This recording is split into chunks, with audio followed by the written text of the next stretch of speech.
सौभाग्य मंगल कार्यालय पपाई नर्सरी येथे मंगळवारी विवाह समारंभात वधू वराच्या खोलीतून सोन्या चांदीचे दागिने चोरी करणाऱ्या चोरट्याला गुन्हे शाखा युनिट 2च्या पथकाने अवघ्या 2 दिवसात अटक केली आहे. सुशांत देवानंद राणे वय वर्ष 34 राहणार जुने धुळे सध्या राहणार सातपूर नाशिक असे संशयिताचे नाव आहे. सातपूर पोलीस ठाण्यात गुन्हा दाखल करण्यात आला होता.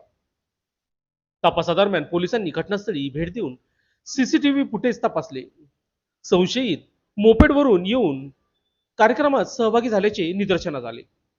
तब्बल 45 सीसीटीव्ही फुटेजच्या आधारे पोलिसांनी संशयिताचा मागोवा घेतला.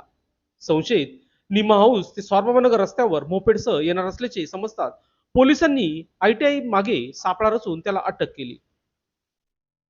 झडती दरम्यान संशयिताकडून सोन्या चांदीचे दागिने, रोख रक्कम, मोबाईल आणि गुन्ह्यात वापरलेली मोपेड असा एकूण 3,78,000 रुपयाचा मुद्देमाल जप्त करण्यात आला आहे.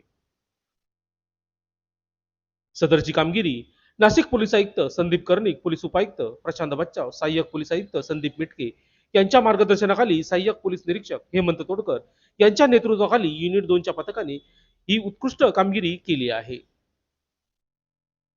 न्यूजसाठी बंटी आढाव,